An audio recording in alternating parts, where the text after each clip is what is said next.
आज की कहानी का शीर्षक है ध्रुव तारा। राजा उत्तानपाद ब्रह्मा जी के पुत्र मनु के पुत्र थे। उनका विवाह एक बहुत ही सुंदर कन्या से हुआ था जिनका नाम सुनीति था। राजा अपनी पत्नी से बहुत प्रेम करते थे, लेकिन उन्हें कोई संतान नहीं थी। इसलिए रानी ने राजा को दूसरा विवाह करने को कहा। राजा अपनी पत्नी से बहुत प्रेम करते थे, इसलिए उन्होंने मना कर दिया और कहा कि दूसरी पत्नी के आने से तुम्हारा स्नान कम हो जाएगा। जिस पर सुनीति ने कहा, मुझे आप पर विश्वास है, ऐसा नहीं होगा। राजा को सुनीति की हट माननी पड़ी और उन्होंने दूसरा विवाह कर लिया। उनकी दूसरी पत्नी का नाम सुरुचि था। विवाह के बाद जब सुरुचि महल आई, तब उसे राजा की पहली पत्नी के बारे में पता चला। यह जानने के बाद सुरुचि ने राजा उत्तानपाद से कहा, जब तक आपकी पहली पत्नी वन में प्रस्थान नहीं करेगी, वो महल में प्रवेश नहीं करेगी। यह सुनकर सुनीति स्वयं ही राजमहल त्याग कर वन में रहने चली गई। कुछ समय बाद राजा शिकार करने के लिए वन में गए और घायल हो गए। ये बात जब सुनीति को पता चली तो वह राजा को अपनी कुटिया में ले आई और उपचार किया। राजा कई दिनों तक अपनी पहली पत्नी के साथ रहते रहे। उस दौरान सुनीति गर्भवती हो जाती है और उन्हें पुत्र रत्न की प्राप्ति होती है, जिसका नाम ध्रुव रखा जाता है, जिसके बारे में राजा को ज्ञात नहीं रहता।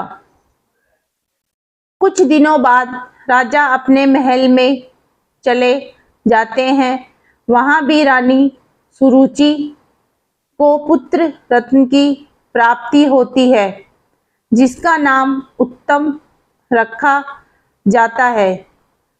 कुछ समय बाद राजा उत्तानपाद को ध्रुव के बारे में पता चलता है, तो वे रानी सुनीति को महल में आने का आग्रह करते हैं, लेकिन वो नहीं आती है। ध्रुव को कभी कभी महल में भेज दिया करती है। ये सब देख रानी सुरुचि को ध्रुव से घृणा होने लगती है। एक दिन ध्रुव अपने पिता उत्तानपाद की गोद में बैठा था। यह देख रानी सुरुचि को क्रोध आया और वो उसे धक्का देकर अपशब्द कहती है और उसे छोड़ी हुई स्त्री का पुत्र कहकर अपमानित करती है। नन्हा ध्रुव कुटिया में आकर माँ को पूरा घटनाक्रम सुनाता है। जब माता सुनीति उसे समझाती है, बेटा अगर कोई बुरा कहे तो उसके बदले में उसे बुरा मत कहो, इससे तुम्हें ही हानि होगी। अगर तुम अपने पिता की गोद में ससम्मान बैठना चाहते हो तो भगवान विष्णु की उपासना करो, वो जगत पिता है। अगर बैठना है तो उनकी गोद में बैठो। बालक ध्रुव के मन में ये बात बैठ जाती है और वह यही भाव लिए यमुना तट पर नहाने जाता है। वहां उसकी मनोदशा जानकर नारद मुनि आते हैं और वो ध्रुव को भगवान की भक्ति की विधि बताते हैं, जिसे जानने के बाद ध्रुव कठोर तपस्या में लीन हो जाता है। कई महीनों तक खड़ा होकर तपस्या करता है, कभी जल में तपस्या करता है तो कभी एक उंगली पर खड़े रहकर निरंतर ओम नमो वासुदेवाय का जाप पूरे ब्रह्मांड में गूंजने लगता है। नन्हे बालक की इस घोर तपस्या को देखकर भगवान उसे दर्शन देते हैं।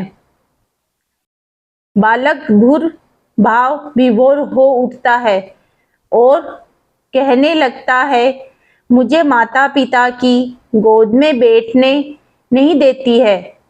मेरी माँ कहती है कि आप इस सृष्टि के पिता है, अतः मुझे आपकी गोद में बैठना है।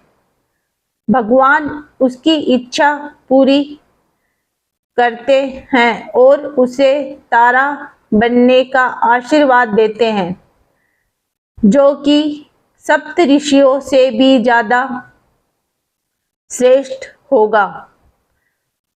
उस दिन से आज तक आसमान में उत्तर दिशा की ओर ध्रुव तारा चमक रहा है। अगर आपको मेरा वीडियो पसंद आया हो तो लाइक, शेयर और सब्सक्राइब करना ना भूलें। मिलते हैं अगले वीडियो के साथ। धन्यवाद।